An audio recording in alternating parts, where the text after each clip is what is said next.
Bueno, buenas tardes a todos.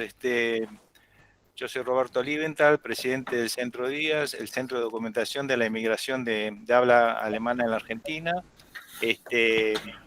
Está con nosotros la doctora Regula Roland, que es nuestra directora académica del Archivo Documental, y es la que organizó estas charlas tan interesantes en estos últimos 2 años. Bueno, esta es la última de este año.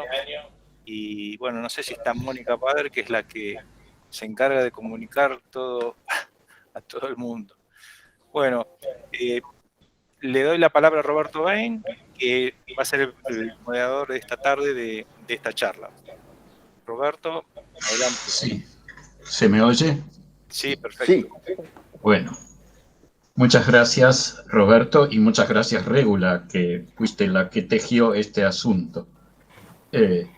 Bueno, voy a decir que estoy también contento de poder colaborar de esta manera con el Centro Día, con el que, bueno, tengo una relación tanto por testimonios de mis padres que fueron a parar al centro, como por, bueno, colaboración ocasional con los cuadernos, pero no puedo seguir el ritmo de tanta publicación que promueve Regula, debo decir.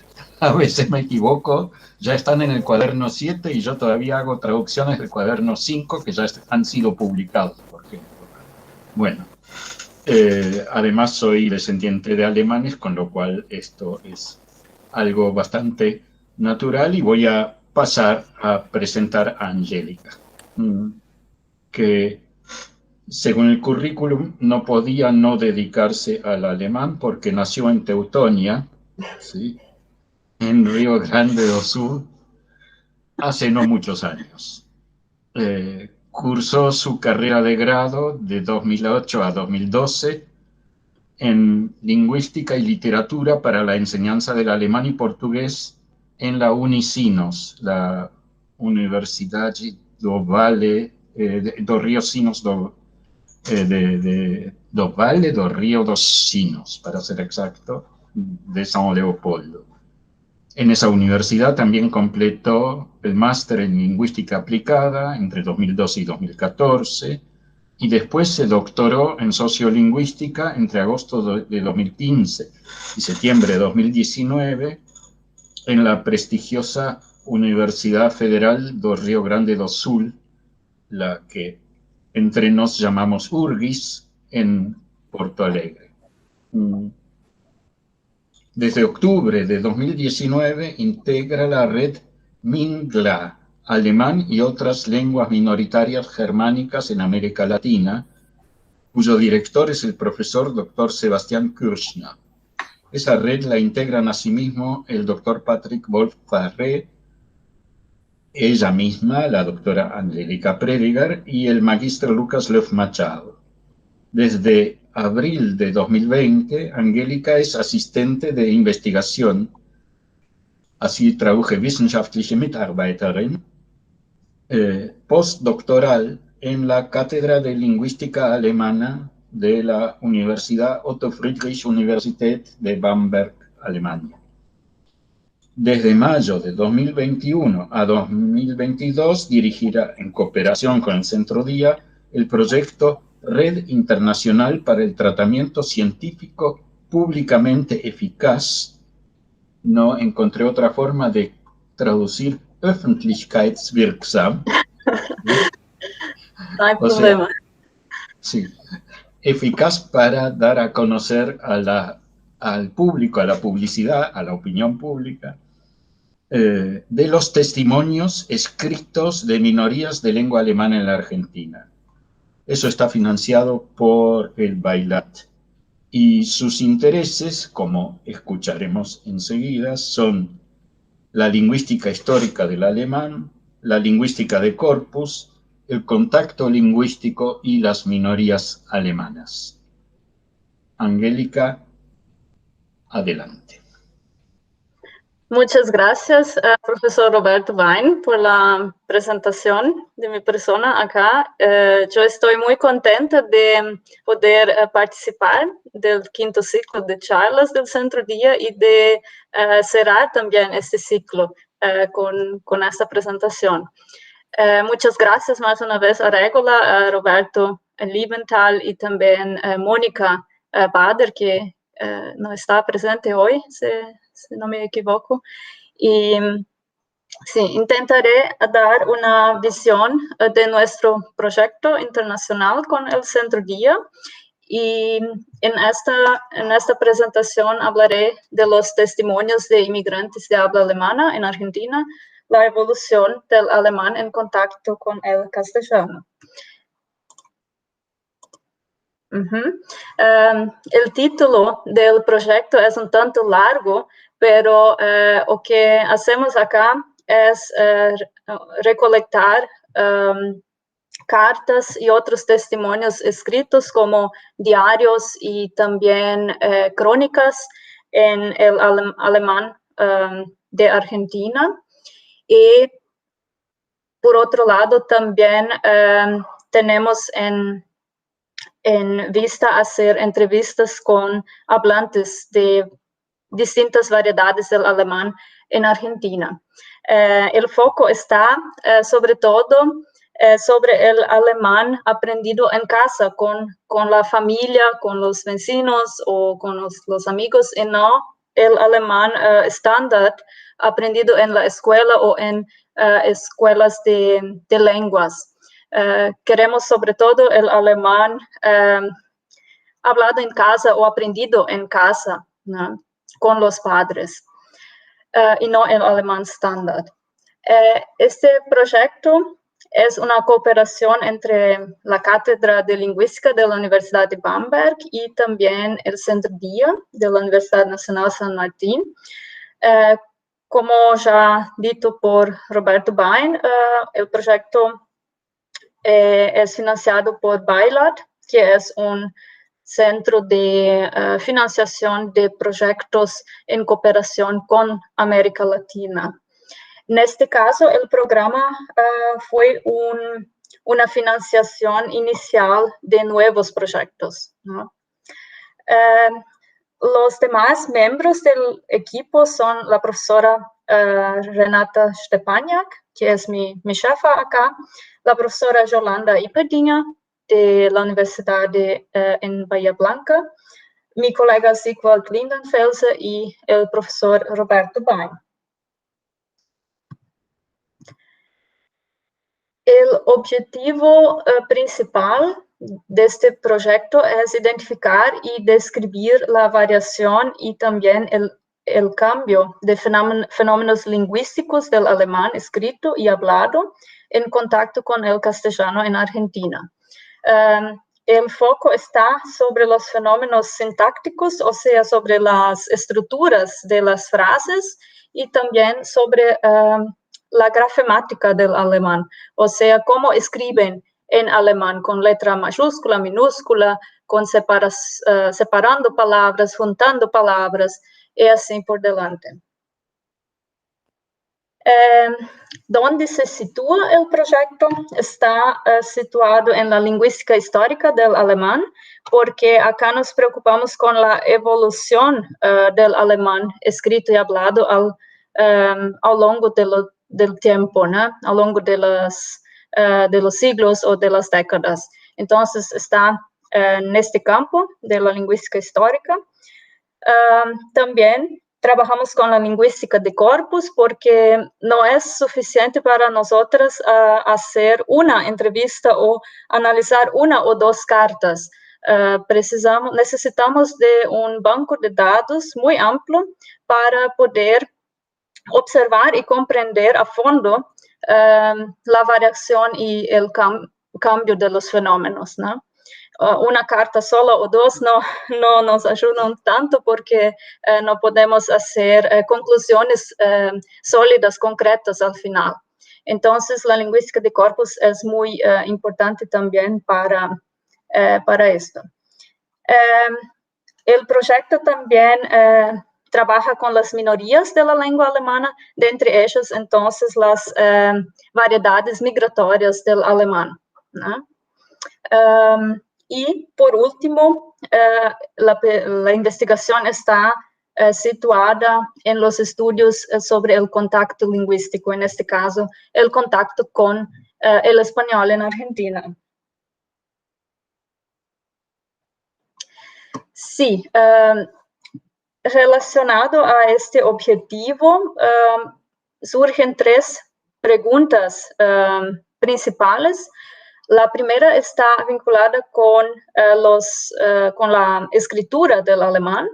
O sea, nos preguntamos cómo escribían las primeras generaciones de inmigrantes de habla alemana, cómo ha cambiado su escritura, ¿no? Para esto, la comparación entre cartas, por ejemplo, de fins del siglo XIX con cartas del siglo XX o cartas o emails actuales es muy interesante porque por medio de esta comparación es posible percibir o que ha cambiado o que se mantiene y así por delante. Y la comparación de los datos escritos puede ser feita también con los datos orales, o sea, no solo comparación entre las cartas, pero también con la habla de hoy en día, ¿no? ¿Quién todavía habla variedades del alemán en Argentina? ¿Qué grupos son estos, no? ¿Cómo hablan hoy? ¿Hay diferencias entre los grupos, no? Entonces, esto y después el contraste con los datos escritos. Por fin, también interesa a nosotros en comprender los factores internos y externos que influyen en la variación lingüística. En este caso, me refiero a, por ejemplo, los factores internos, me refiero a posición de las palabras en la frase, o entonces quizás el tiempo verbal o el contenido semántico. Todo esto interno a la lengua puede influir en la variación, en el uso lingüístico, ¿no? Los factores externos se refieren acá a, por ejemplo, todos los factores extralingüísticos, por ejemplo, la edad o la ocupación, o entonces el lugar donde vive, el contacto lingüístico con el castellano o quizás también con otras lenguas que la persona conoce y habla. Y esto también puede tener reflejos, influencias sobre la variación y el cambio de la lengua. Sí, ¿cómo tenemos en mente obtener los datos? Para la obtención de los datos orales está prevista una ronda de entrevistas presenciales y también la posibilidad de hacer entrevistas virtuales en casos de hablantes que quizás viven en otras provincias o que no pueden estar presentes en marzo en nuestras entrevistas en Buenos Aires, provincia y capital. En ambas las entrevistas serán utilizados cuestionarios, los mismos cuestionarios, en este caso un cuestionario sociológico, o sea, para obtener datos biográficos de la persona, un cuestionario sociolingüístico con preguntas, por ejemplo, cuándo y cómo la persona aprendió la variedad alemana, si habla también otras variedades del alemán, qué otras lenguas habla, si participa de situaciones en que la lengua alemana es importante, por ejemplo, y así por delante. También tenemos acá un cuestionario lingüístico, en este caso con foco en la sintaxis, la grafemática y también en la toponomástica, o sea, esto es una área que se ocupa con los nombres de calles, nombres dados a ríos, a montañas y así por delante, ¿no? Esto es la toponomástica. Entonces, eso también nos interesa acá. Y hay un cuestionario sobre las actitudes lingüísticas, ¿no? El estilo de las preguntas envolve pregunta-respuesta, muy clásica, la traducción de frases y también la descripción de imágenes. Para além de los cuestionarios, tenemos también charlas guiadas sobre temas del cotidiano. Y quiero aprovechar acá para convidar a los hablantes de todas las variedades posibles en Argentina a participar también de nuestras entrevistas, ¿no? Entonces, queda acá la invitación y al mismo tiempo colaborar con testimonios escritos, ¿no? Cartas, por ejemplo, o entonces crónicas o diarios. Todo es muy bienvenido. Entonces, sí, basta escribir un email, un correo a mí. Yo puedo pasar mi correo electrónico en el chat después. También está al fin de esta presentación.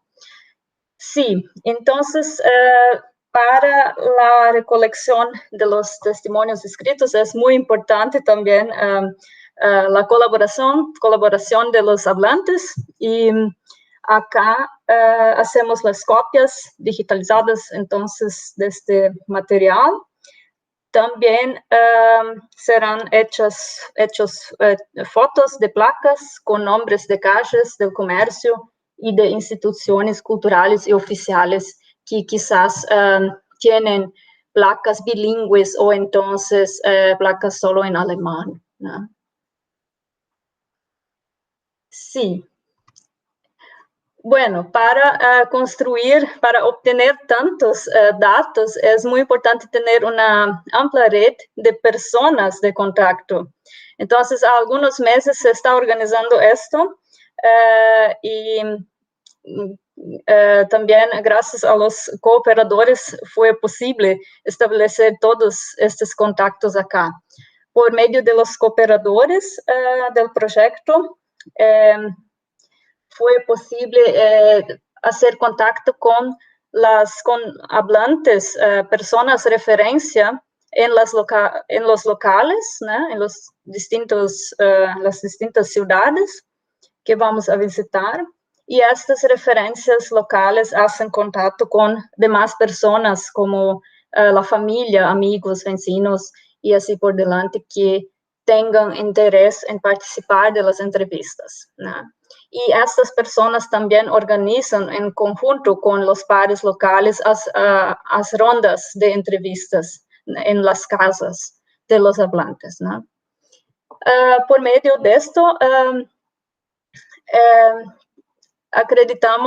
creemos que es posible también establecer contactos para futuras entrevistas virtuales, ¿no? Esto también ya está ocurriendo ahora con una persona contactada por medio de las referencias locales, pero creemos que por medio de los pares locales también será posible accesar, contactar personas para futuras entrevistas virtuales. Sí. Entonces es una gran bola de nieve acá con muchas personas envolvidas haciendo un trabajo muy importante para que todo pueda ocurrir en marzo en Argentina. Sí, cuando observamos el mapa de las variedades del alemán en el mundo, vemos que el alemán no está presente solo en la América Latina, pero también prácticamente en todos los continentes. Acá en esta carta están apenas registradas las variedades que ya fueron investigadas y cuyos datos están disponibles en este archivo de Mannheim, ¿no? O sea, hay mucho más que esto, pero ni todo ha sido investigado hasta ahora. Por ejemplo, en Chile, sabemos que hay alemán en Chile, sabemos que hay alemán en Perú, pero no tenemos aún datos lingüísticos en este portal, ¿no? Y hay muchos investigadores que hacen también contrastes entre las variedades. Por ejemplo, profesor Wildfeuer, él hiciste una comparación entre el alemán de los bohemios en los Estados Unidos y el alemán de los bohemios en Brasil y también en Nueva Zelanda. Entonces, por medio de la obtención de datos de variedades distintas, es también interesante hacer contrastes entre las variedades. Si observamos la inmigración a Argentina, tenemos para el periodo de 1849 y 1960 medio millón de inmigrantes alemanes que migraron a Argentina. Entre este número hay también hablantes de otras lenguas, no solo de alemán, hablantes de lenguas eslavas o otras lenguas de Europa también.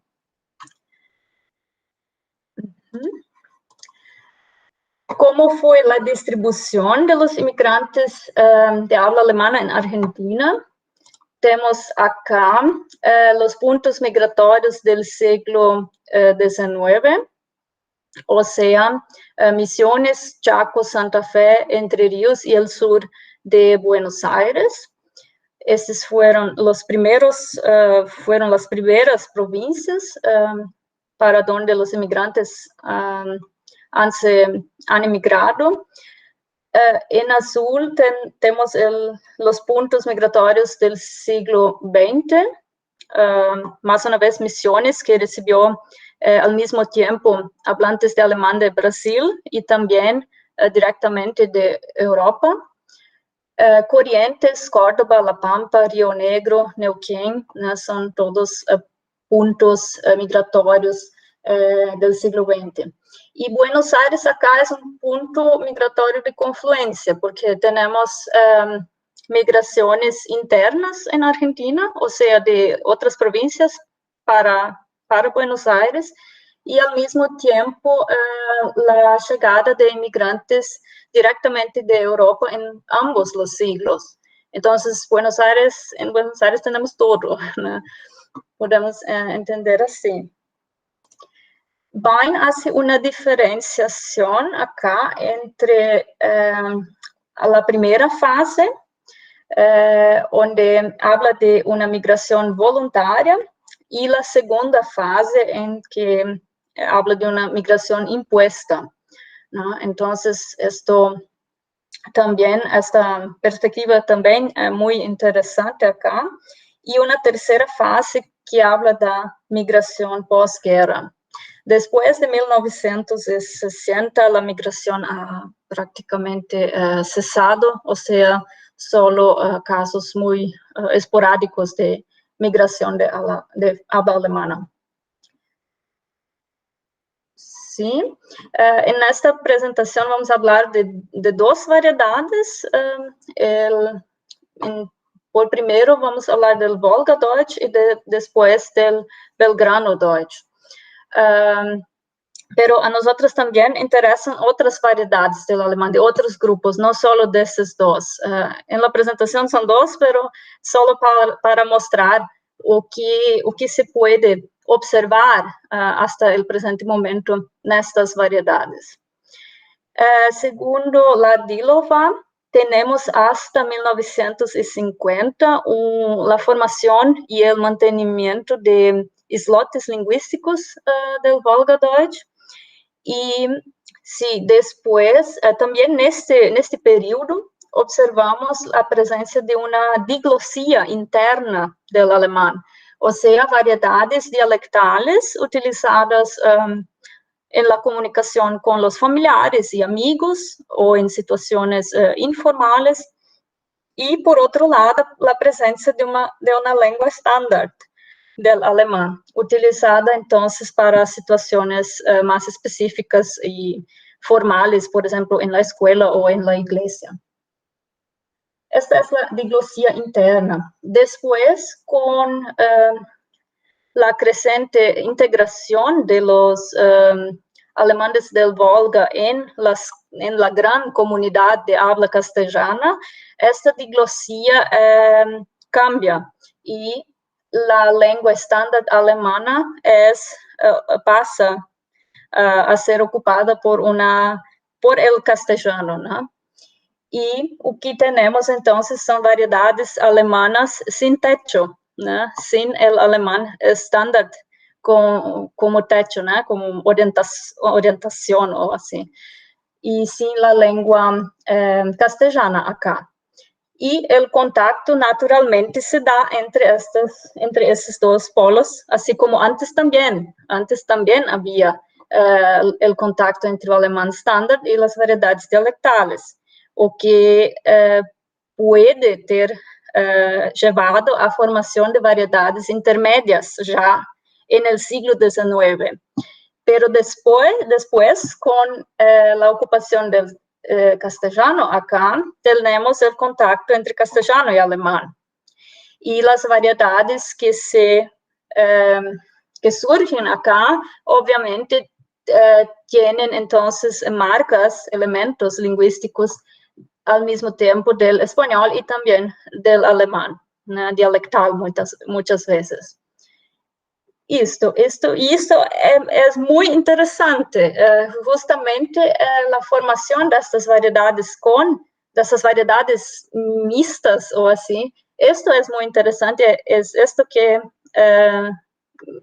nosotros queremos investigar y analizar. Sí, entonces tenemos acá un cambio de una diglosía interna alemana hacia una diglosía externa ya con el español también. Sí, y lo que podemos decir acá también es que desde 1980 ocurre una revitalización nuevamente de las variedades alemanas, ¿no? Porque la generación joven nuevamente vuelve a buscar el alemán de los padres, de los abuelos, y a se interesar también por la cultura. Esto algunos estudios ya han mostrado, entonces esto también es muy interesante de tener en vista. Y en la comparación con otros países hay muchas veces diferencias también. Esta revitalización no ocurre al mismo tiempo en todos los países donde alemán es una lengua minoritaria. Por tanto, muy interesante también. Sí, esta integración también en la sociedad, en la comunidad de habla castellana también muchas veces llevó a la discriminación del alemán hablado por estos grupos, porque ya no era este alemán sin influencias de otras lenguas. Es un alemán que tiene marcas del español y esto es normal. El alemán estándar acá también es resultado de una serie de contactos lingüísticos a lo largo de la historia. Esto hace parte de la lengua, pero muchas veces ha sufrido discriminación por esto, cuando na verdad es algo natural a la lengua, para tener contacto con otras lenguas e incluir palabras de otras lenguas también.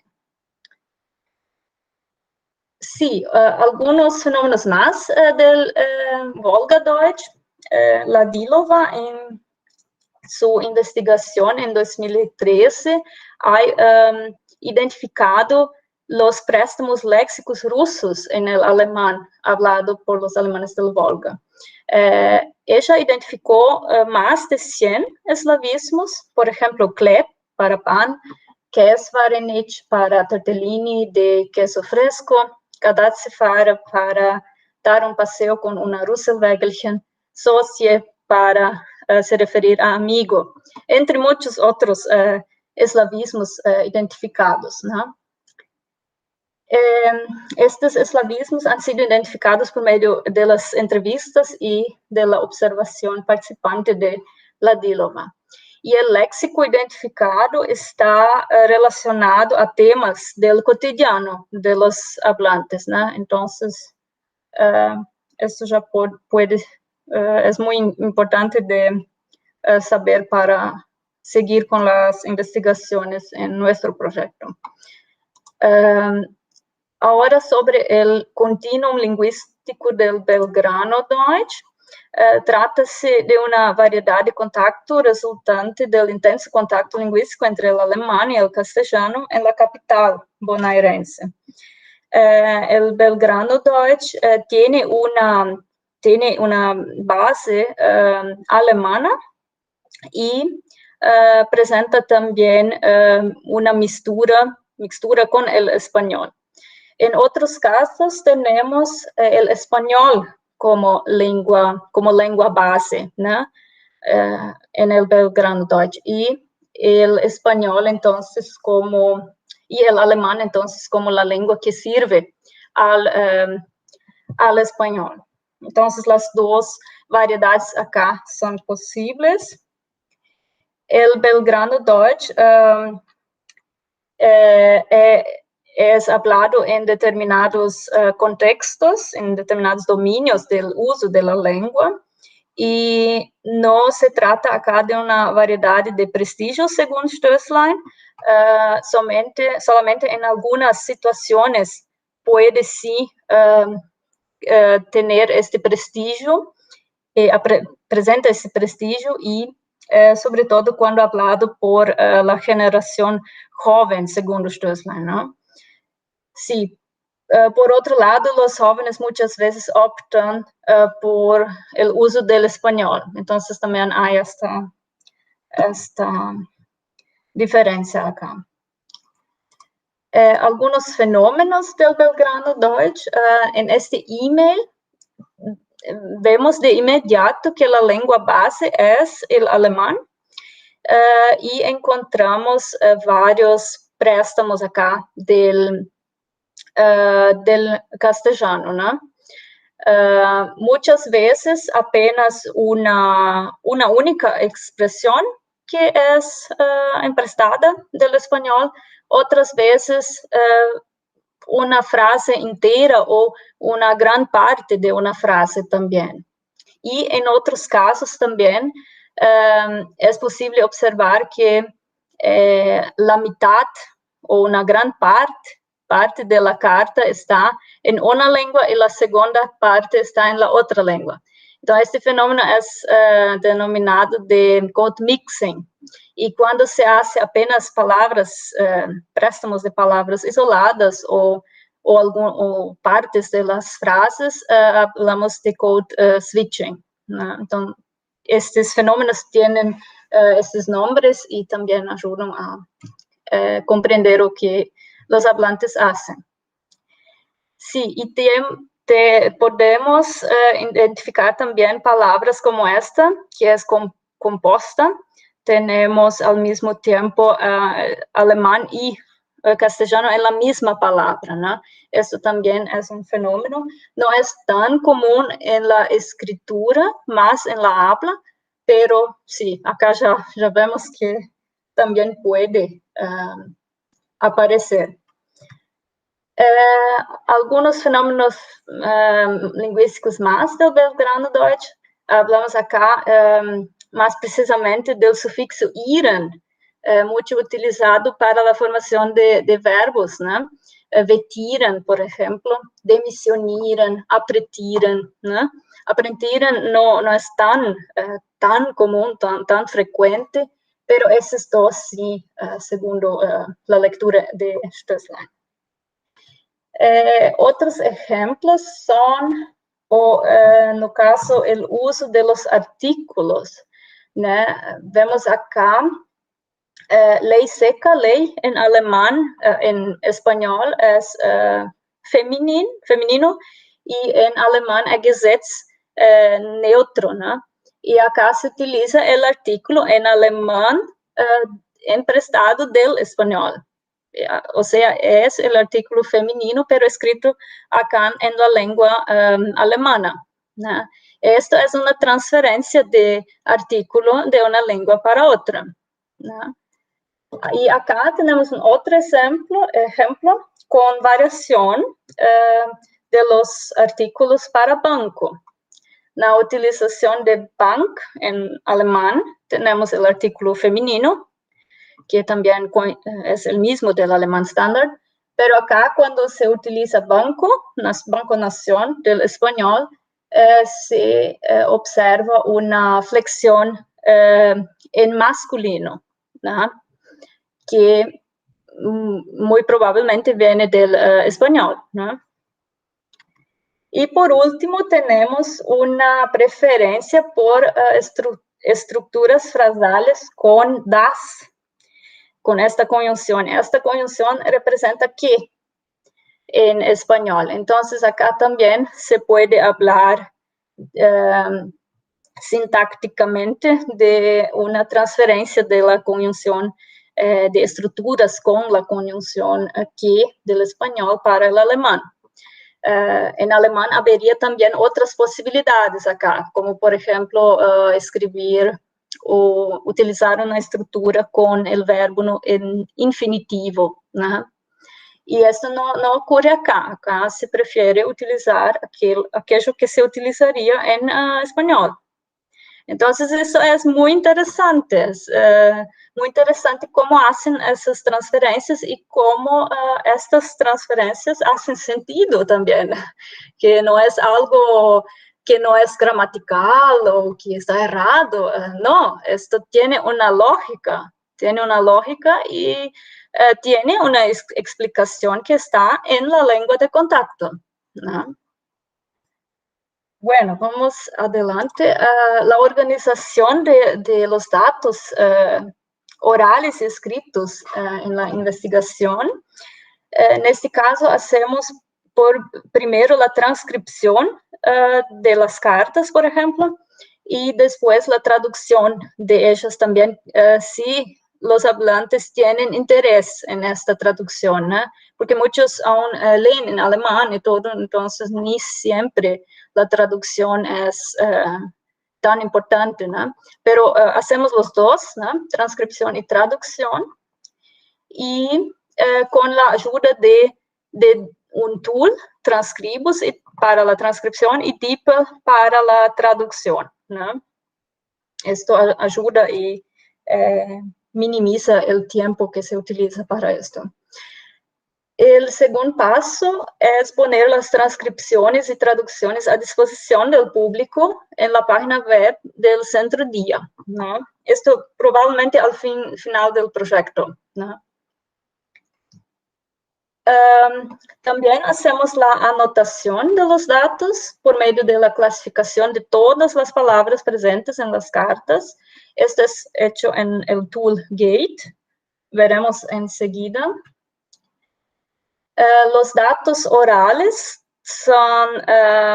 también son transliterados y anotados en el tool Exmaralda, que es un tool solo para datos orales. Después de todas las etapas de revisión y control, los datos serán puestos a disposición en una otra plataforma también, ANIS, donde otros investigadores podrán realizar búsquedas combinadas por palabras, ¿no? O sea, búsquedas estratégicas por determinadas palabras para hacer un análisis. Acá tenemos algunos ejemplos de la anotación de las cartas en el Gate, ¿no? Este tool. Acá tenemos una carta toda transcripta y sí, en un primer momento hacemos la normalización de las palabras, o sea, la anotación de las palabras según las formas estándar del alemán. Por ejemplo, si el hablante escribió cafés y riscó el E en la carta, marcamos que él riscó esta letra, ¿no? Por medio de estos símbolos acá, y hacemos la normalización de esta palabra, o sea, cafés, ¿no? Esto él utilizó en esta carta. El segundo paso es la lematización, o sea, la anotación de las palabras en su forma básica, o sea, sin la flexión plural o entonces sin la conjugación y tal. O sea, cafés está en el plural, él escribió en plural, pero acá en la lematización queremos la forma base, o sea, sin el plural. Entonces anotamos así, café. Y el último paso es el post-tagging. En este caso, ocurre la anotación de todas las palabras por parte de la oración, sustantivos, verbos, adjetivos, adverbios, preposiciones, artículos, y así por delante. O sea, todas las palabras son identificadas en sus clases. En este caso, café es un sustantivo apelativo, entonces marcamos así. Y acá en el zoom, es un zoom retirado de esta imagen acá, tenemos la palabra Fuhrwerke, voy a utilizar, no sé, no localizo ahora, pero sí, es de esta carta, y tenemos acá a categoría de sustantivo apelativo, ¿no? A la identificación como una palabra y no un punto, un coma o otra cosa. Después el lema Fuhrwerk, o sea, sin la flexión plural, ¿no? Queremos la forma básica acá. Y después tenemos la palabra normal acá, o sea, segundo el alemán estándar o segundo los diccionarios, ¿no? En este caso, Fuhrwerke es igual a la palabra que utilizó en la carta, ¿no? Y por fin, acá tenemos la variante utilizada de facto en la carta. Sí, acá tenemos un verbo y acá también un adverbio, o sea, con todas las palabras se hace este paso a paso. O que muchas veces es difícil porque si tenemos también palabras que no conocemos, que vienen de otras lenguas o misturadas, muchas veces necesitamos preguntar a más personas para identificar correctamente. Esto no es de forma alguna una corrección de las palabras, no es esto es apenas una forma de organizar los datos, porque si después queremos encontrar todas las variantes de café que 50 personas utilizaron, precisamos de un modelo, precisamos saber por cuál palabra vamos a procurar, cuál es la palabra base. O sea, procuramos por esta forma y tenemos una lista con todas las variantes. Perdón, Angélica, son las 7 menos cuarto. Trata de redondear al terminar sí. las 7, ¿ok? Sí. Gracias. Gracias. Sí, entonces es esto acá. Después también podemos discutir al final sobre esto, ¿no? Y lo que se puede observar ya en las cartas. Tenemos acá algunos ejemplos de cartas. Esta carta es de 1916, escrita en Buenos Aires, ¿no? Podemos ir adelante. Hay informaciones en las márgenes también. Todo esto también es transcrito y anotado. Y acá vamos para análisis. O que podemos identificar de inmediato. Identificamos acá una variación del uso de mayúscula y minúscula, ¿no? Hay diferencias acá y acá. Después del punto, ¿no? Tenemos una minúscula y acá después de la coma tenemos una mayúscula. Podemos también identificar acá la escritura separada y conjunta de palabras, o sea, a variación de esto también. Y acá tenemos las comas, ¿no? El uso de coma acá con esta estructura frasal, wenn ich nicht komme, y acá con otra, wenn ich komme, sin la coma. O sea, también hay variación se tratando de la puntuación. o que es normal para el inicio del siglo XX. ¿No? Acá en Alemania esto también no estaba fixado aún. Entonces tenemos acá más una explicación, o sea, un ejemplo de cómo la puntuación aún no había se fixado. Y después tenemos la flexión de los verbos, el uso del pluscuamperfect, el pretérito más que perfecto en la carta, la flexión de los sustantivos acá, algunos en genitivo, el uso del dativo también aparece acá. Entonces son cosas que coinciden acá con el alemán estándar y son también muy interesantes de comparar con cartas escritas más tarde o también con los datos orales. Si el uso del genitivo y del pluscuamperfect también aparece en la habla hoy en día.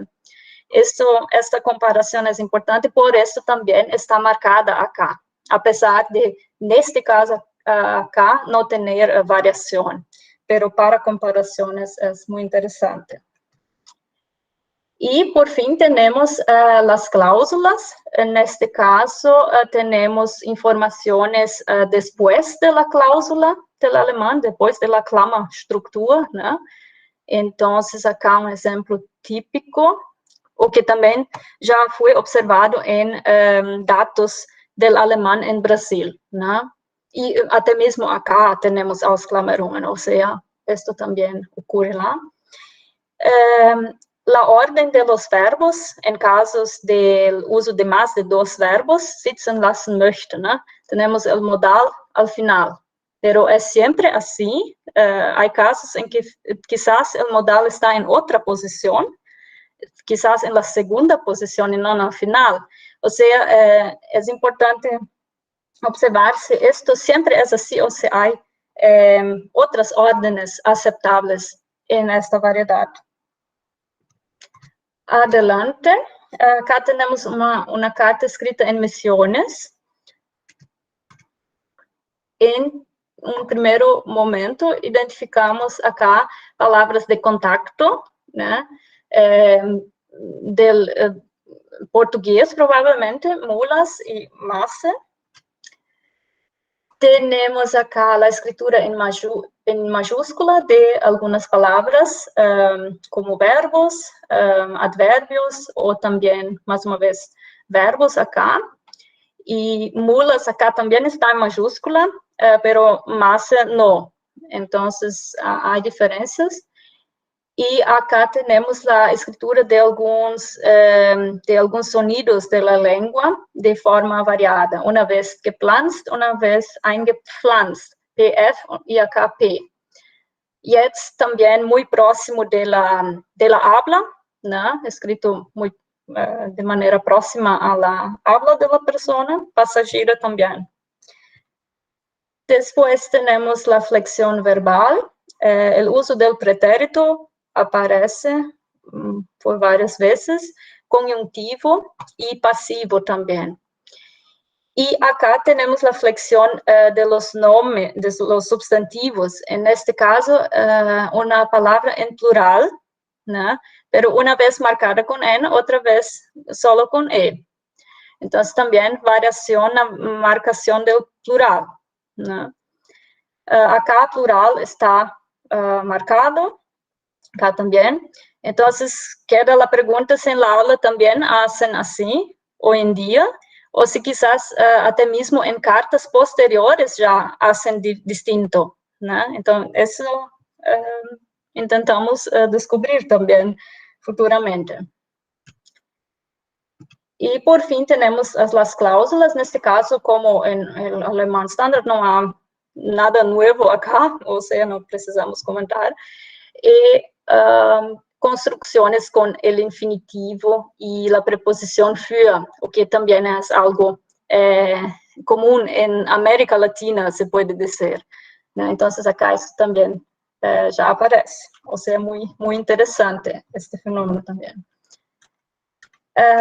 Sí, este es el final y acá también tenemos algunas cosas, una palabra de contacto, milho, del portugués, y la flexión de milho, en este caso, está en singular, pero sirve para se referir al colectivo, porque después tenemos acá die 4 Tage gepflanzt waren, o sea, no plural, pero la palabra en sí está flexionada en el singular, o sea, el singular sirviendo también para marcar el colectivo en esta frase.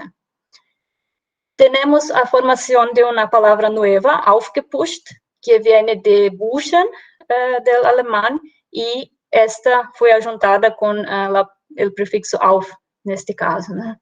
Entonces tenemos una palabra nueva. Diminutivo acá no hay nada distinto, Häuschen. O que es interesante de observar es si palabras emprestadas del español también aparecen con esta finalización, con gen. Por ejemplo, camiñón, camiñonche o algo así, ¿no? Esto fue observado en el alemán en Brasil. Entonces, queda la pregunta si acá también esto es posible. Sí. Vamos adelante. Acá tenemos una carta escrita en Brasil que yo creo que es muy interesante de se comparar porque tenemos acá muchos desvíos del alemán estándar, o que entendemos como alemán estándar, y justamente esto es lo que nos interesa. Queremos los desvíos, aquello que varía, que es distinto. Esto es el más interesante. Por tanto, este tipo de carta también es muy bienvenida. No descartar ese tipo de carta, por favor. Esto es muy interesante.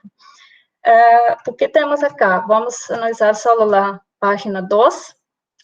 Tenemos acá el uso de palabras de contacto, ¿no? Del portugués en este caso. Cinema, xarope, prima, lembranza a todos lá.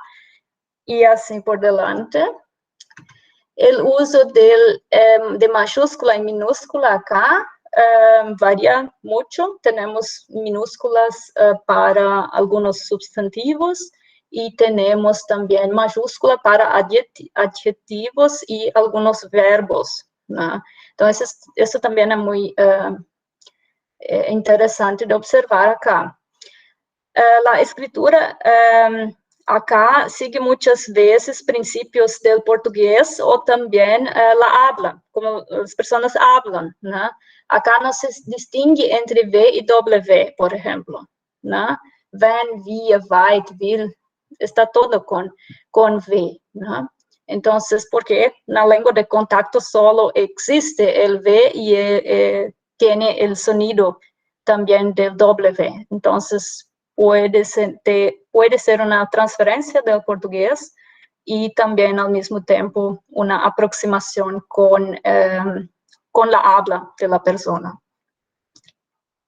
Por fin, tenemos el uso de una perifrase con tun para el conjuntivo, täten telefonieren en este caso, y no würden telefonieren, como teníamos en el alemán estándar. Entonces, esta estructura con tun, perifrase, ya es común también en otras variedades del alemán en otros países. Y acá también ya se nota esto, ¿no? Entonces, muy interesante. Sí, y estructuras con cláusulas tenemos una acá, en este caso, una Ausklammerung, o sea, la posición de la información después de la cláusula, ¿no? Que también estamos analizando en las cartas. Y vamos para la última carta. Tenemos nuevamente una carta escrita en este caso, escrita en Brasil, pero a los padres en Buenos Aires. Sí, vamos adelante. Es muy extensa esta carta, tiene muchas páginas. Vamos solo a analizar la segunda página. Tenemos acá varias palabras riscadas, por ejemplo, café, el E fue riscado. Entonces, esto marcamos en la transcripción, ¿no? Si vamos para la página anterior, café, momento. ¿Dónde está el café ahora? Acá, der café, ¿no? Este E fue riscado. Entonces, esto es importantísimo para la transcripción. Entonces, acá marcamos así, ¿no? Significa que fue riscado el E. Y este E es riscado en todas las variantes de café, acá. Acá también, eine, tenemos E riscado, ¿no? Para tener la congruencia de número acá, ¿no? Ein großes Wasserbecken, ¿no? Entonces, eso también es anotado en la transcripción. Y otras palabras como acá dort, so y führen, estas aparecen más arriba o más abajo de otras palabras o en letra más pequeña. Entonces, no tenemos certeza absoluta si es esto o no. Pero tenemos una Vermutung, una hipótesis acá.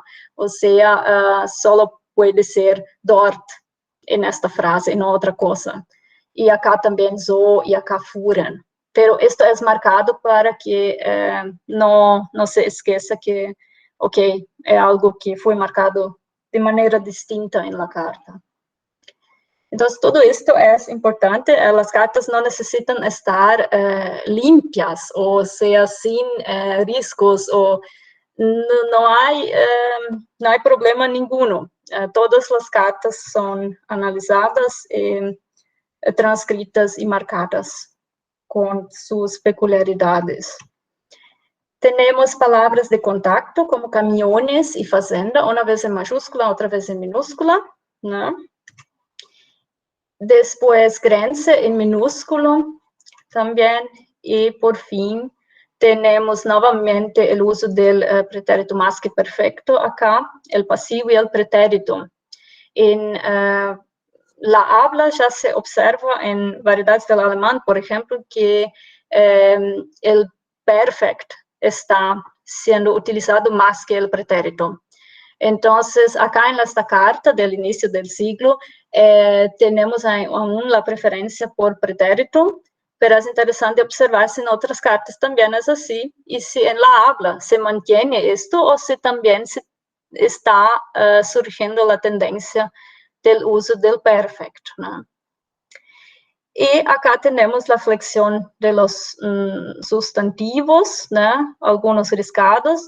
Interesante esto acá, el pronombre wo, ¿no? O en vez de die, der, das, y así por delante. Esto también es muy común, aquí mismo acá, en algunas regiones en Alemania. Y en Brasil también hay una tendencia para el uso de wo como pronombre relativo general. Y las partes que no se puede leer en la carta también son marcadas de esta manera, con 3 puntos. Ahí, en este caso, sabemos, ok, tenemos una frase acá que no se sabe en qué medida, cómo se vincula al restante y o qué significa, ¿no? Entonces, marcamos así. No es este caso acá, no tenemos esto acá, pero apenas para que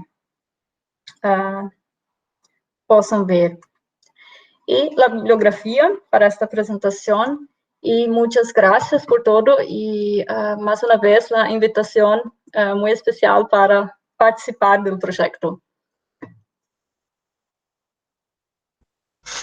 Muy bien, muchas gracias, Angélica.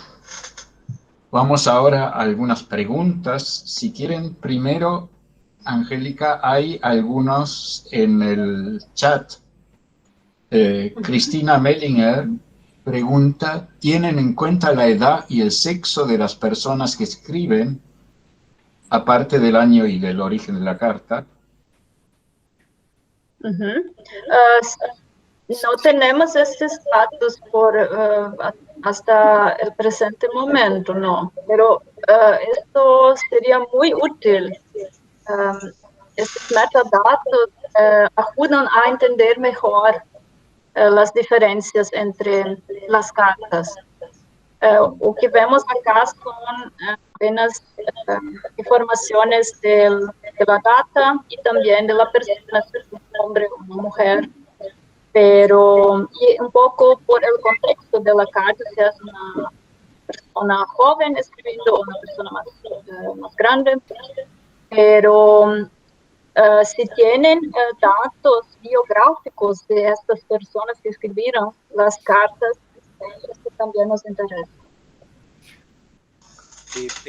Angélica, ¿podés sacar la presentación o dejar de compartir? Así se ve el público. Gracias.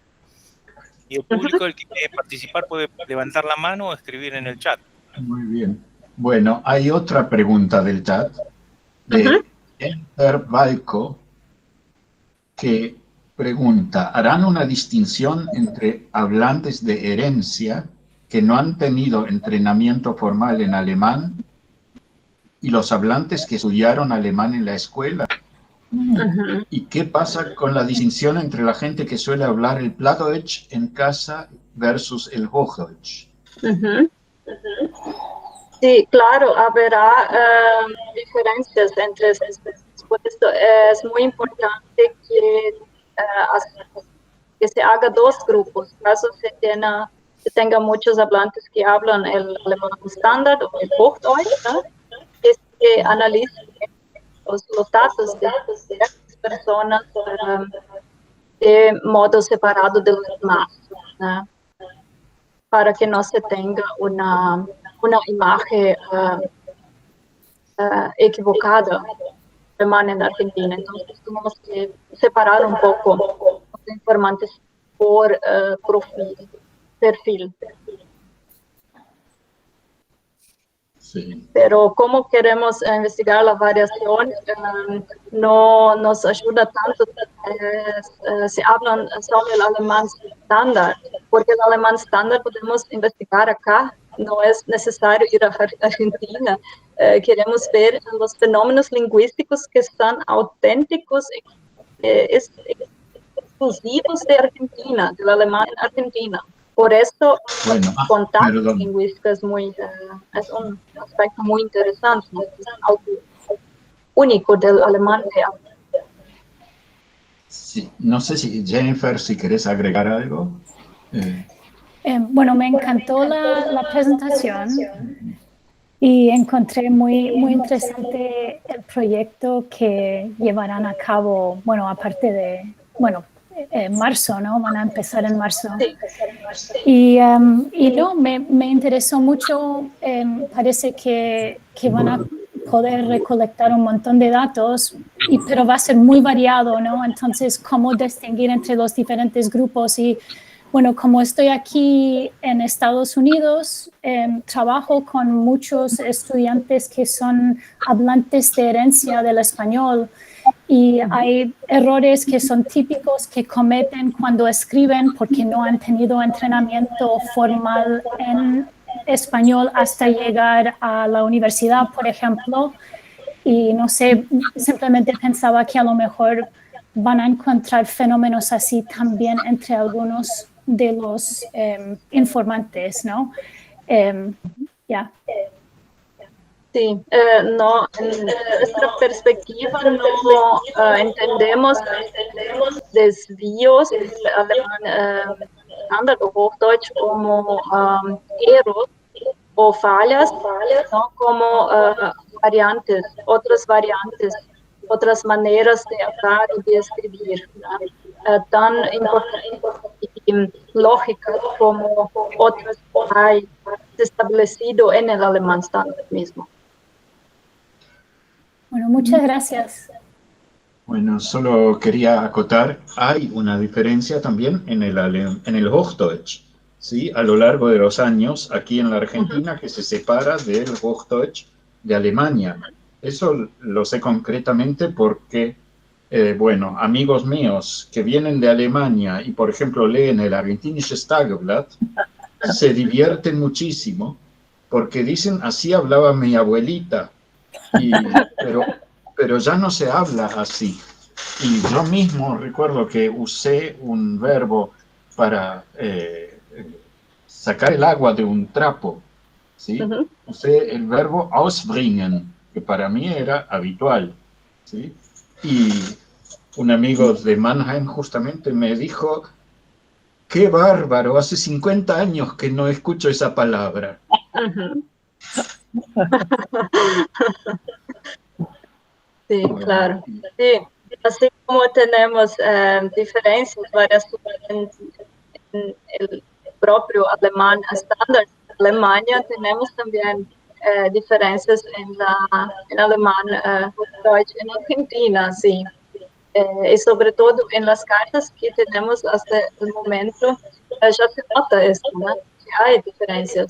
Las cartas son, sobre todo las primeras cartas, son mucho próximas del alemán estándar, pero hay diferencias que ya pueden ser identificadas también dentro del alemán estándar, ¿no? Sí, y creo que también tendrán que tener en cuenta los acontecimientos políticos, digamos, sobre Jürgen ha levantado la mano, que se dieron en los distintos lugares. Por ejemplo, aquí el cierre de muchas escuelas alemanas después de la Segunda Guerra Mundial, ¿sí? Y su reapertura recién en los años 50 o después de los años 50, con lo cual, digamos, los que hablaban en su casa dialecto, sin entrar a definir dialecto, ya no tenían, digamos, el control estandarizador de la escuela. Sí, claro. Jürgen ha levantado la mano. Sí, Jürgen. Sí, buenas noches. Yo soy de Asunción, Paraguay. Para mí es interesante todo esto porque mi abuelo vino al Paraguay en 1924 del norte de Hamburgo y él vino hablando solamente el alemán y el Plattdeutsch de Schleswig-Holstein. Y recién llegó a volver a ir a Alemania en el 64 para visitarle a su hermana. Y él aquí no tuvo contacto con gente que hable el Plattdeutsch de Schleswig-Holstein, sino con los menonitas, con los cuales era tremendamente difícil entenderlo. Lo interesante fue cuando él llegó a Alemania, a Hamburgo, a hablar con su hermana. La hermana se quedó atónita porque él hablaba el Plattdeutsch que todavía ella recordaba de sus abuelos y no el Plattdeutsch que ella ahí en ese entonces tenía como uso diario en Alemania, en Hamburgo. Es decir que en la cabeza, cuando uno no tiene contacto con los hablantes, el idioma queda mudo, pero vivo. Y en aquellos que después se van desenvolviendo continuamente en el habla diaria, el idioma vive continuamente y muta también. Es muy interesante esa, digamos, situación de lo que tenemos nosotros como idiomas y creería que es algo que hay en todos lados así. ¿Es eso? Más lindo ahora todavía sería decir esto mismo todo en alemán, porque yo estuve 11 años allá y a mí en el norte me decían, tú sprichst das R so komisch aus, tú kommst aus dem Süden. Y en el sur me decían, vos tenés que venir del norte porque tu R está muy extraña como la pronuncias. Muchísimas gracias. Bueno, es lo que Angélica decía de Dachloser dialect, ¿no? Sí. De una variedad sin techo, sin desamparada. Sí, no, pero también hay que considerar que algunos hablantes aún mantienen contacto con familiares o a personas en Alemania o algo así, o viajan a Alemania y de alguna manera u otra tienen un contacto mayor con el alemán de acá. Y eso, por su vez, también puede influir en la variedad que hay. Claro, pero ese contacto era mucho más difícil cuando eran muy pobres y no había WhatsApp ni internet y no podían viajar y no llegaban las publicaciones, etcétera, etcétera, ¿no? O sea, incluso a principios del siglo XX ya. René Krüger ha levantado la mano.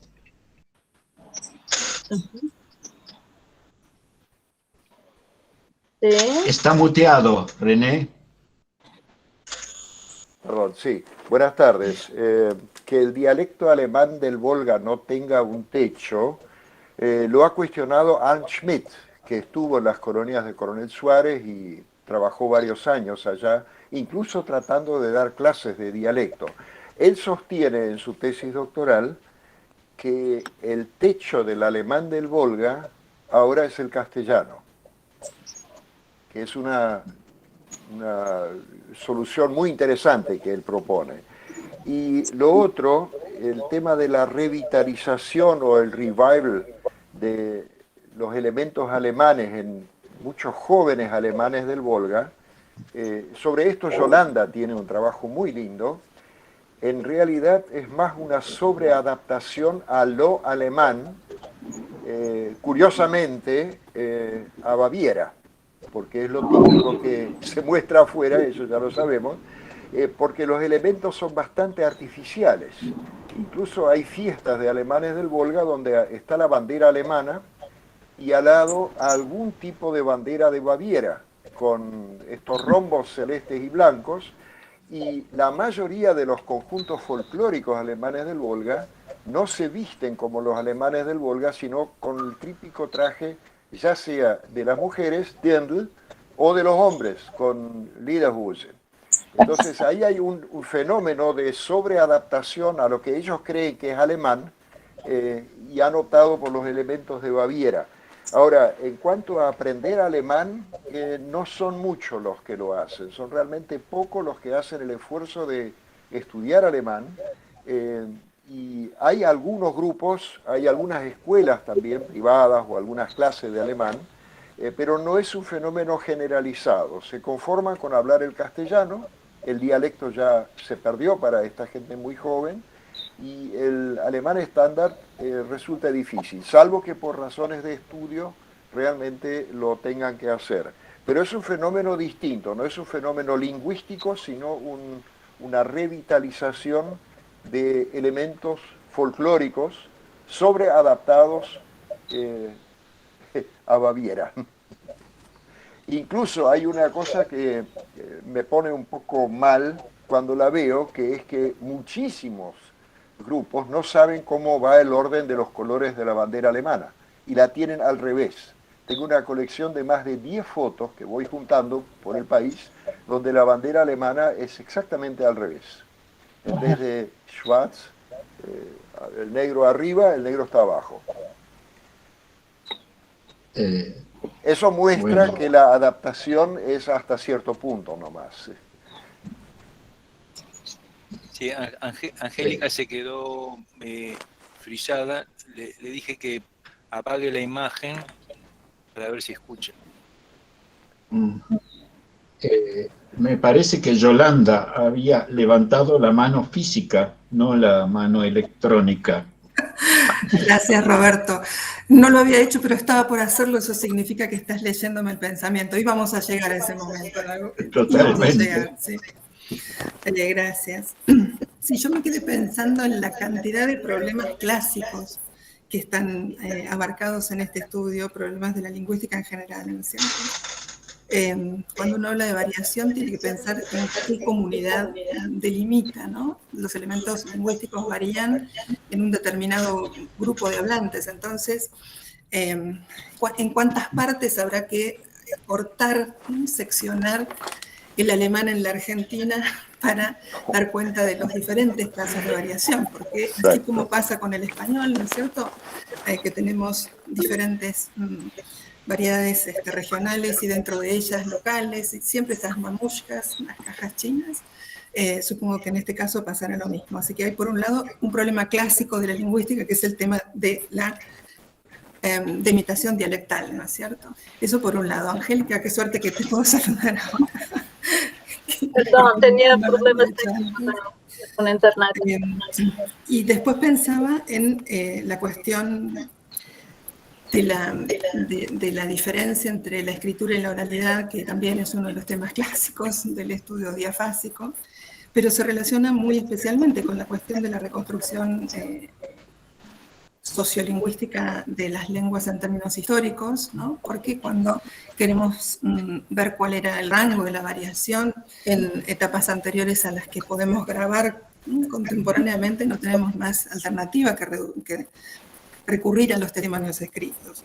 Pero siempre nos queda la duda de hasta dónde ahí en los testimonios escritos se estaba reproduciendo la oralidad o se estaba invocando un conjunto de normas alternativo al de la oralidad, ¿no?, específico de la situación escrituraria, que en muchos casos requiere el aprendizaje de una variedad diferente para empezar, ¿no es cierto? Así que ya eso en sí mismo implica un problema particular. Y para cerrar, porque simplemente estoy señalando lo fascinante que me parece, en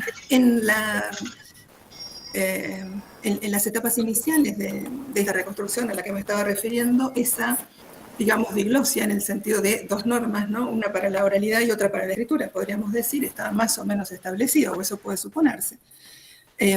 Como en el resto de las lenguas también, por una razón muy sencilla, que era la escasa cantidad de gente con una costumbre escrituraria, ¿no?, con un trabajo permanente de escritura, sobre todo en el caso de comunidades agrícolas, ¿no?, y gente que no se dedicaba a escribir y a veces no sabía cómo hacerlo tampoco. Pero en la actualidad, esta diferencia de normas, digamos, se ha disuelto bastante, porque la comunicación electrónica ha borrado las distancias en muchos sentidos entre la escritura y la oralidad. Estamos acostumbrados a oralizar la escritura y a escribir como lo hacemos oralmente. Entonces, los testimonios escritos actuales es mucho más probable que se parezcan a que reflejen, digamos, la escritura que los anteriores, y sin embargo en la evolución que se va a estudiar siguen siendo los testimonios escritos unos y los testimonios orales otros, ¿no? Entonces hay muchos problemas metodológicos, pero sobre todo teóricos, ¿no?, porque esto involucra categorías básicas dentro de la lingüística en general, no solo de la sociolingüística, que quedan implicados ahí, así que me parece fascinante desde todo punto de vista, y hay que ser muy valiente para enfrentar un estudio de la lingüística. Nada más. Gracias, Yolanda. Creo que también el objetivo es ver las diferencias entre la escritura del pasado y de hoy.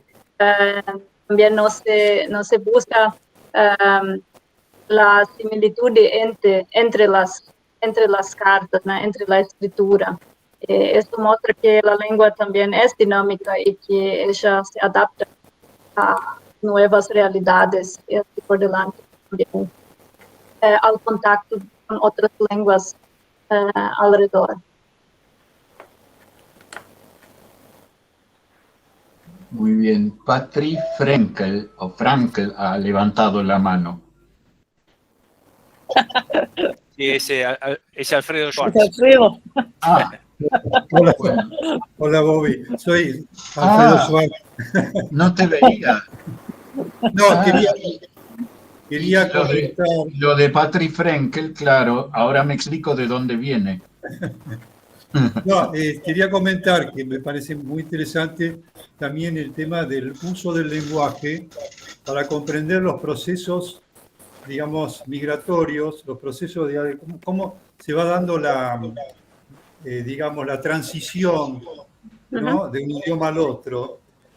Y entonces yo ahí recordaba la anécdota de un profesor que teníamos en el Colegio Pestalozzi, el doctor Balin, Günther Balin, que muchos han conocido, que él él, por ejemplo, cuando decía que se iban a encontrar en Cabildo y Federico Lacroce, que es una esquina típica de acá, de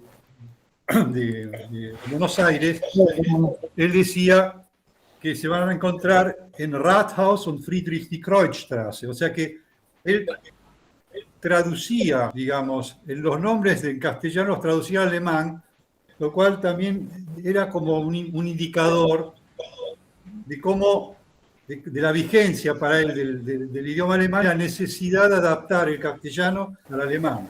Ujú. Y así hay muchísimos ejemplos de ida y vuelta, pero digo como un indicador del proceso migratorio y de todo ese proceso, difícil proceso de pasar de emigrante a inmigrante. El idioma nos da muchísima información sobre esos aspectos. Ujú. Sí, Sí, muchas gracias. Sí, antes de pasarle la palabra a Cristina Mellinger, Angélica, no sé si quiere decir algo al respecto. Yo estoy plenamente de acuerdo con esto también, que la lengua se adapta a las necesidades del nuevo mundo, por así decir, y después el contacto con nuevas lenguas es también normal y otras palabras son creadas, ¿no? Muchas veces no solo por una necesidad, tienen una función, pero también es parte de la lengua, es algo interno de la lengua, hacer innovaciones y crear palabras nuevas. Entonces, no siempre es el factor externo que lleva a la creación de nuevas palabras o estructuras, pero también es algo interno de la lengua. La lengua posibilita estas construcciones y se modifica con el tiempo. Sí. Muy bien. Antes de pasarle la palabra a Cristina, entonces, Roberto, ¿cuánto tiempo tenemos todavía? No, digamos un ratito más, a ver. Vamos a ver. Ah, bueno, muy bien. Cristina Mellinger. Hola, buenas tardes. No, yo quería aportar lo siguiente, o sea, también hay que tener en cuenta un poco, o sea, la gente que vino de Alemania, la edad que tenía y también los estudios que tenían, ¿no? Porque muchos no tenían estudios y otros sí tenían estudios. Yo soy del interior del Chaco, por ejemplo. Entonces, en el Chaco, en el interior, en Las Breñas y en Charata, sí hubieron 2 escuelas alemanas a las que asistieron todos los alemanes, tenían internados. Después con la Segunda Guerra Mundial, perdón, ya no hubieron profesores, se terminó el internado, cerraron las escuelas. Luego hubo una reapertura de los internados. Entonces, por ejemplo, la segunda generación tuvo, o segunda o tercera generación de los inmigrantes que vinieron, tuvieron muy pocos años, digamos, de aprender el alemán escrito. ¿No? En la casa sí se hablaba solamente alemán y hacia afuera se hablaba español. Luego la tercera generación ya tuvo menos opciones de estar, de aprender alemán porque no había profesores.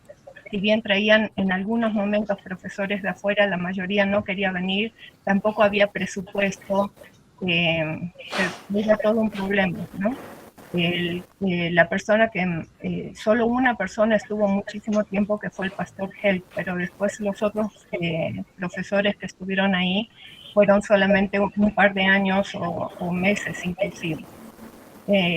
Y la tercera generación ya no tuvo contacto prácticamente con la escritura alemana, ¿no? Y los libros que habían en el internado eran todos con esta letra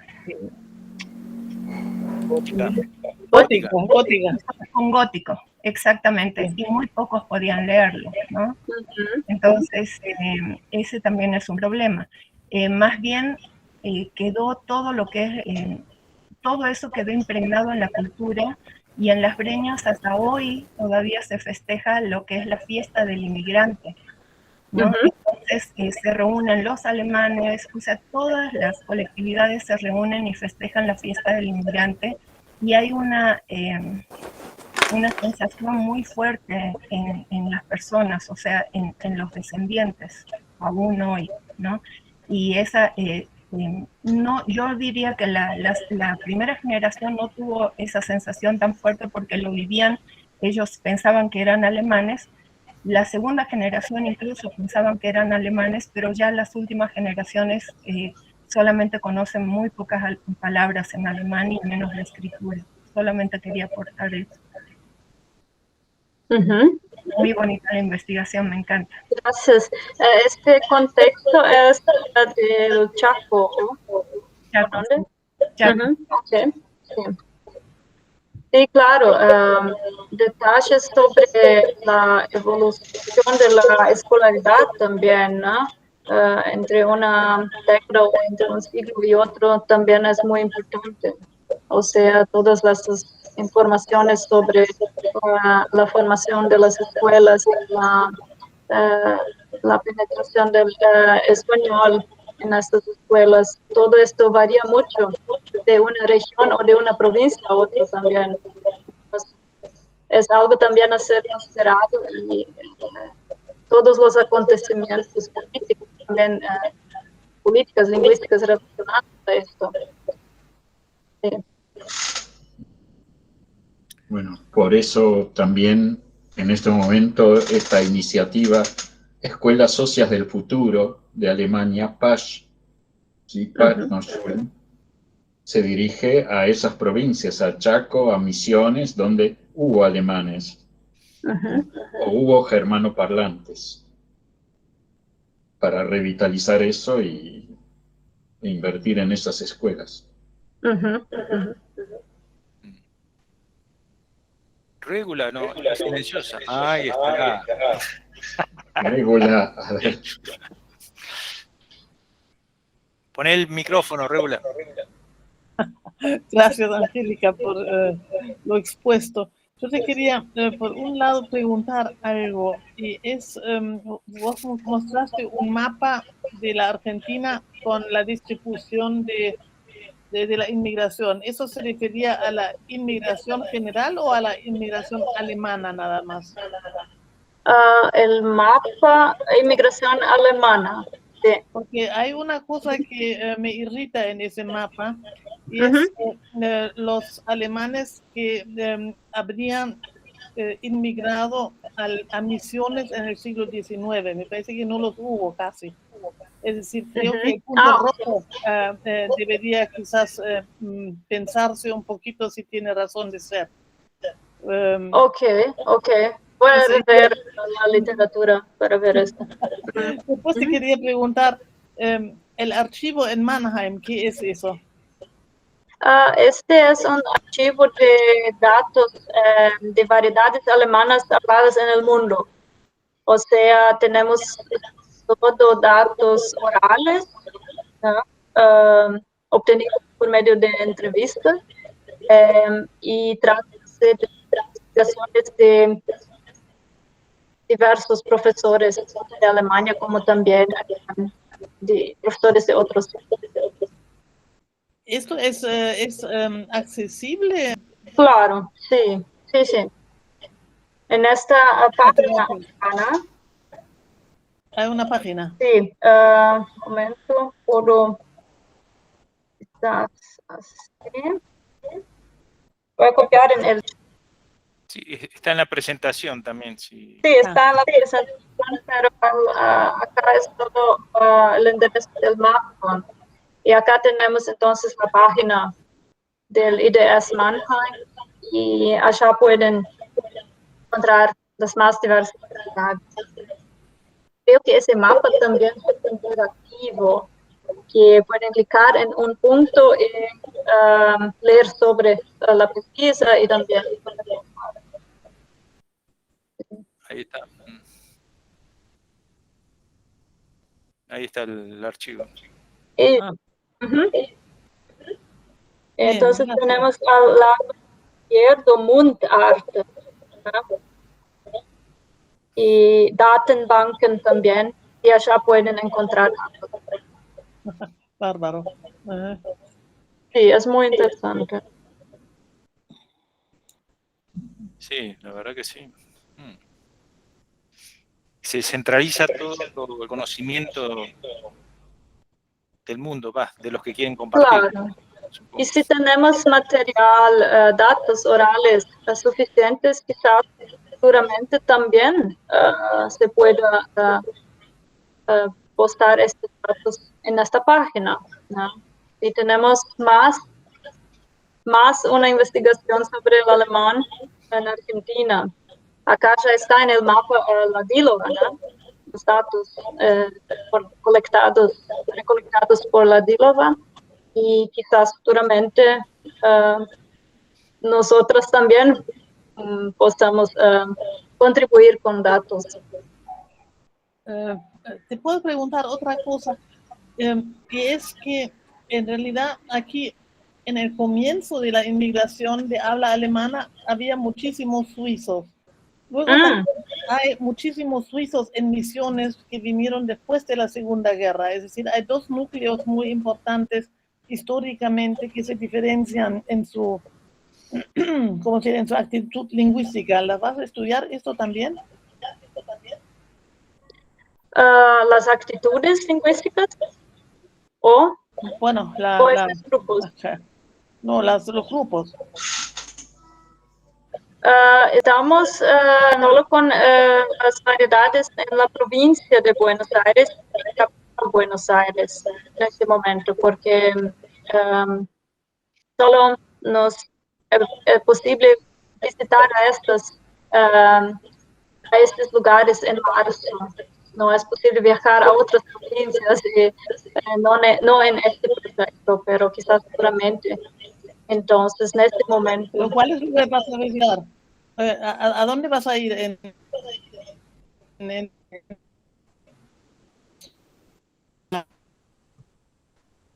¿Cómo? No entiendo, regular. Sí, preguntaba dónde vas a visitar en Buenos Aires.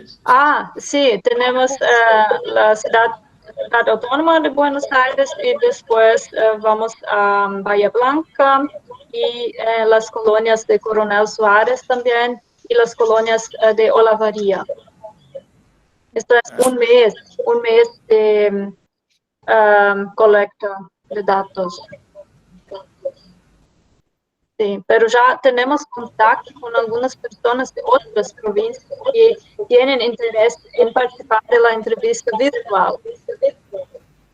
O sea, eso es igualmente posible. O sea que los suizos podrían llegar a contactarse. Podrían, sí. Porque acá en el interés, sí. los socios acá, Pedro Panteños, es de los suizos. En este caso, probablemente solo datos orales, o también los que tienen datos escritos, o sea, cartas o algo así. Sobre lo más antiguo, ¿querés lo más hablar? antiguo. ¿Cómo? Lo más antiguo, sin duda, está escrito. Pedro Pantaños. Sí. Después Pedro Oppenheimer. Ahora tocan los Pedros. Y después, ahí. No, perdón, que después de los dos veces, Roberto hace un resumen y ya. Bueno, muy bien. Muy interesante la charla, Angélica. Estuve escuchando bastante del comienzo hasta ahora, y me había notado para ayudarlo en el centro día en lo que le pueda ser útil. Estoy en este momento traduciendo un libro de 600 páginas que escribió mi abuelo en alemán, donde relata su vida y termina, digamos, acá en Argentina en los últimos años, y el libro lo dedica a su nieto en alemán, claro, escribiendo todo en alemán, y ha vivido un par de años acá y finalmente muere en Alemania. En la traducción yo estoy notando que cuando él escribe su historia en Alemania, bueno, usa un alemán muy antiguo que, por suerte, él escribió en letra normal, digamos, y él era de profesión abogado y a su vez geógrafo. Por lo tanto, digamos, tenía una buena altura de conversación y de explicaciones de las cosas de su vida. Y cuando él comienza en Argentina y describe la Argentina, ahí observo que él automáticamente, quizás por simpleza, en vez de usar la palabra alemana de algunos temas, dice directamente estancia la porteña, ¿no? Y empieza a adoptar muchas palabras españolas que en realidad me facilitan muchísimo porque ya lo adelantó el abuelo, ¿no? Para que quede claro lo que quiso decir refiriéndose a nuestro país. Pero lo interesante era su óptica, ¿no? Como alemán que nació en 1890, en la época de la monarquía, digamos, y se llamaba Wilhelm porque era el séptimo hijo, igual que el rey, Guillermo, de esa época, y era su padrino, claro.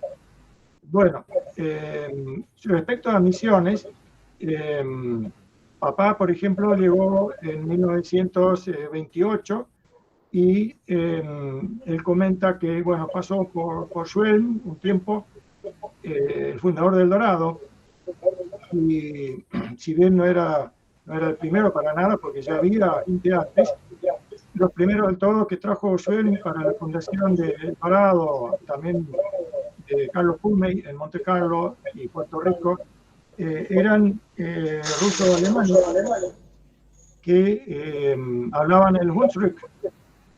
Entonces, como venían de Brasil, venían con perfecto conocimiento de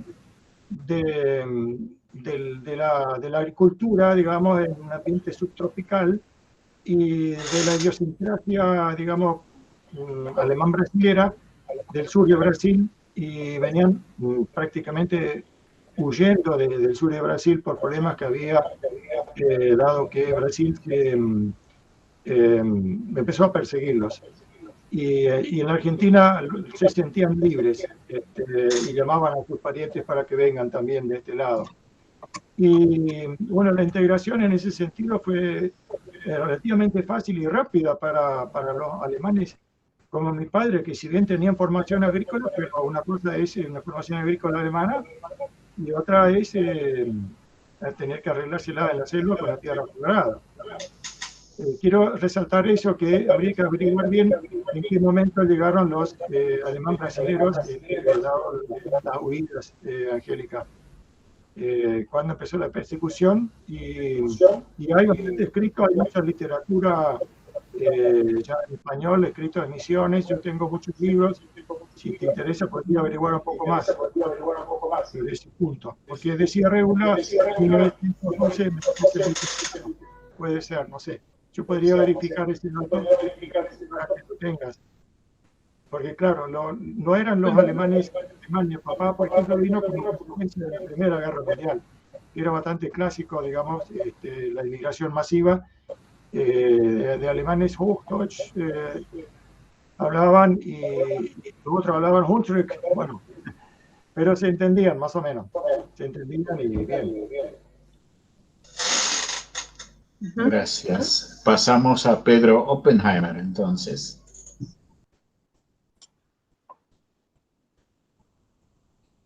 Pedro Oppenheimer, tenés que tildar el micrófono para poder hablar, para que se te escuche. Abajo, ves hay un micrófono. Tenés que... Ok, Roberto. ¿Puedo hablar? Sí, perfecto. Bueno, buenas tardes a todos y todas. Yo solo quería preguntarle a Angélica si podemos continuar nuestro intercambio de mails para organizar más de un grupo de hasta máximo 6 personas aquí en la ciudad de Buenos Aires, tanto en Belgrano como eventualmente en Vicente López, Florida, que es la zona norte de la ciudad, para poder tener entrevistas personales con todos descendientes de alemanes o austríacos, con sus respectivos estados de lengua en alemán. Algunos lo saben hablar, otros lo entienden, ninguno lo lee. Sí, lo lee, no lo escriben. A ver si podemos tener y coordinar contigo las entrevistas personales para el próximo mes de marzo. Es lo único que quería saber. Muchas gracias por la ayuda de usted, ¿no? Ya habíamos trocado algunos correos y sí, está andando muy bien. En esta semana van a recibir todos los cooperadores, van a recibir un correo para pasarme los nombres de las personas que ya han contactado para las entrevistas. Entonces, el nombre y quizás también dónde son, ¿no? en qué ciudad pueden participar de la entrevista, porque tenemos en Coronel Suárez más de una ciudad. Entonces, es importante saber también dónde exactamente la entrevista va a ocurrir. Y no necesitamos en este momento el enderezo donde vive la persona, esto por enquanto no. Es suficiente la ciudad y el nombre para que nosotros tengamos una idea de cuántas personas tenemos en el total, ¿no? No colocamos ninguna restricción porque es difícil de saber cuántas personas son posibles de encontrar, entonces no hay un límite por enquanto. Entonces todo lo que conseguiren, muy bien, está muy bien para nosotros. Entonces vamos a continuar trocando correos y combinando, organizando entonces las entrevistas para marzo. Una vez que tenemos el número de personas que van a ser entrevistadas en marzo, podemos hacer planos más concretos. Cuántos días quedamos exactamente en cada ciudad y así por delante. Muy bien, de acuerdo, Muy bien. entendido. Así que continuamos por mail contigo, Angélica. Sí, continuamos. Me encantó saludarte a través del Zoom, así que seguiremos en contacto. Muchas gracias. Seguimos. Y te felicito por tu presentación. Muchas gracias también por la contribución. Bueno, muchas gracias a todos. No tengo mucho para sintetizar porque todos aquí oyeron lo que pasó. Es decir, me parece que la hermosa presentación de Angélica llevó a mostrar o a desencadenar, mejor dicho, todos los aspectos que tiene esto, desde los más, digamos, científicos, académicos, digamos, que enunció Yolanda, pasando por los identitarios que señaló Alfredo Schwartz, más todos los matices de distintas inmigraciones y distintas situaciones lingüísticas que fueron marcando uno tras otro, incluso con algunas acotaciones como Cristina Eisenrath ahora en el chat, ustedes la pueden leer. Entonces, en realidad, las últimas palabras las quisiera dejar a Angélica, si quiere decir algo todavía. Sí, entonces solamente tengo a agradecer a todos y a todas. Fue mucho especial para mí hacer esta presentación y también hacer tantos contactos para futuramente continuar con el trabajo a campo en Argentina. Y muchas gracias más una vez a Roberto Wein por la mediación de toda la presentación, y a Regula y Roberto Liebenthal y Mónica Bade también por el por la invitación a esta charla. Bueno, muchas gracias. Fue muy interesante. Esta es la última charla del año, así que, bueno, estamos muy contentos y, bueno, cerramos deseándoles un felices fiestas y nos veremos el año que viene con otro ciclo que inventará Regula para nosotros. Bueno, nos vemos en marzo, Angélica. Nos vemos en marzo. Chao. Chao. Gracias. Chao. Gracias. Chao. Hasta luego. Adiós. Hasta luego.